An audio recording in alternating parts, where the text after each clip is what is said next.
Iba camino de ser el líder indiscutible de un club como el Athletic de Bilbao, pero terminó siendo víctima de un caso de dopaje muy extraño. Hablo de Carlos Gurpegui, un futbolista que vivió un auténtico calvario y que aseguró haber pagado los platos rotos de otras personas. ¿Por qué? ¿Qué le ocurrió en realidad? ¿Su positivo fue una venganza de alguien? ¿A qué tuvo que hacer frente nada más volver a pisar un terreno de juego? A continuación voy a desvelarte todas las incógnitas relacionadas con uno de los casos más polémicos en la historia del fútbol español. Bienvenido a las historias de Venom.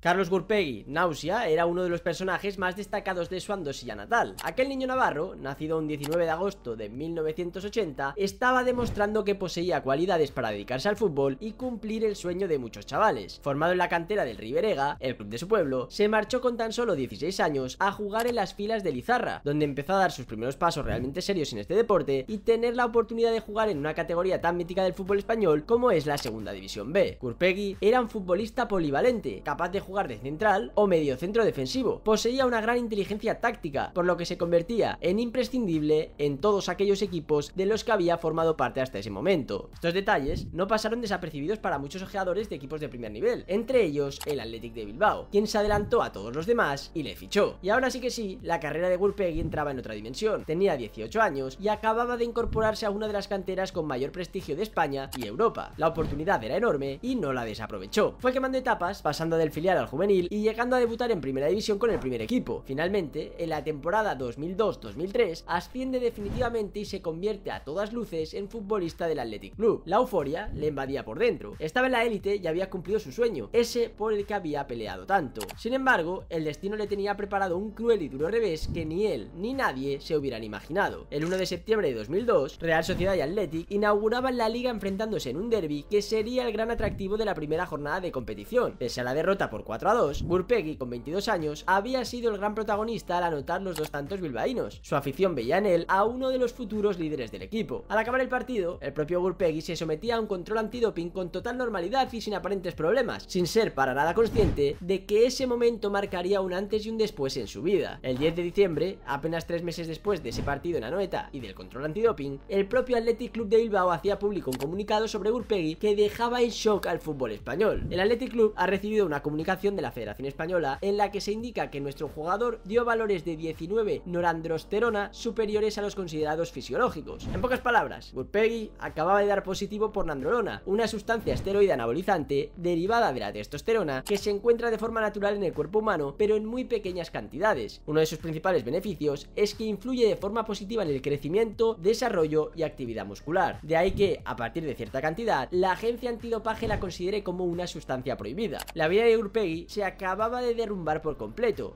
como si de un castillo de naipes se tratara. Era el tercer futbolista en la historia de España en dar positivo por esta sustancia, tras Ogirechu, del Celta, y Pep Guardiola, del Barça. Como te decía, el escándalo fue mayúsculo, pero déjame decirte que había muchas dudas y más sombras que luces en torno a ese positivo, y ahora te voy a explicar por qué. Volviendo un poco atrás, en el mismo comunicado en el que el Athletic anuncia el positivo de Gurpegui, denuncia, entre comillas, ciertas irregularidades en el control que se le hizo al jugador y solicita un contraanálisis. Al parecer, la muestra de orina tomada a Gurpegui pasó 2 días en una furgoneta, en el mes de septiembre y sin refrigeración. El laboratorio la recibió el martes 3, sí, pero después de haber superado el límite de 24 horas que marca la ley. Pero además, por si esto fuera poco, de esa muestra se obtuvieron 2 resultados. El primero se obtuvo del análisis realizado el 10 de octubre, donde se encontraron valores de 5,3 de nandrolona en sangre, y el segundo, que forma parte de otro análisis que tuvo lugar el 8 de noviembre, arroja un valor de 9,8 de nandrolona en sangre y es el que se acaba notificando al club y al jugador. Como puedes comprobar, pasó mucho tiempo entre la extracción de la muestra y los análisis, algo que no debería haber ocurrido, puesto que cabe la posibilidad, según los expertos, de que se vean alterados esos resultados finales. Por tanto, la duda ya estaba ahí y sirvió para que tanto el Athletic como Gurpegui lucharan con todo su empeño por hacer ver que el futbolista era inocente y que no debía ser sancionado. De hecho, Gurpegui se sometió a unos estudios en la Universidad de Extremadura para demostrar que su cuerpo producía esa sustancia de forma orgánica cuando se veía sometido a esfuerzos de máxima intensidad. Incluso, el comité de competición petición de la Real Federación Española de Fútbol, dimitió en pleno denunciando supuestas injerencias en el ya conocido como caso Gurpegui. Pero todo esto no sirvió de nada, puesto que el 14 de febrero del año 2003 suspendieron de forma cautelar la licencia del futbolista navarro. Alucinante, ¿verdad? Pues espera, porque todavía quedan cosas muy interesantes que estoy seguro de que ni siquiera te imaginas. Eso sí, antes de contarlas, dale like y suscríbete al canal. Unas semanas después de que se decidiera suspender cautelarmente la licencia de Gurpegui, el juez que llevaba el caso, José Manuel Fraile, propone sancionarle con 2 años sin ejercer su profesión. Todo parecía acabado, pero entonces se abrió una puerta gracias al Comité Español de Disciplina Deportiva, que el 4 de abril de 2003 decidía dejar sin efecto la suspensión de la licencia. Por tanto, Gurpegui podría volver a jugar, y lo hizo 48 horas después contra el Atlético de Madrid. Aún así, aquel hilo de esperanza fue solamente un espejismo, puesto que al poco tiempo se le volvió a suspender la licencia y se inició un largo camino de tiras y aflojas entre Gurpegui, el Atleti y los distintos organismos futbolísticos nacionales e internacionales, que de nada sirvió al jugador. Definitivamente, el 31 de julio de 2006, la Audiencia Nacional sentenciaba de forma definitiva, y Gurpegui, que ya había atravesado un calvario de 3 años, debía afrontar 2 años más de sanción. El Athletic Club guardó su dorsal y le siguió incluyendo como futbolista de la primera plantilla. Además, Gurpegui y el club acordaron una ampliación de contrato. Fueron momentos muy duros para un Gurpegui que seguía entrenándose con el único objetivo de estar listo para el ansiado día, ese en el que pudiera volver a calzarse las botas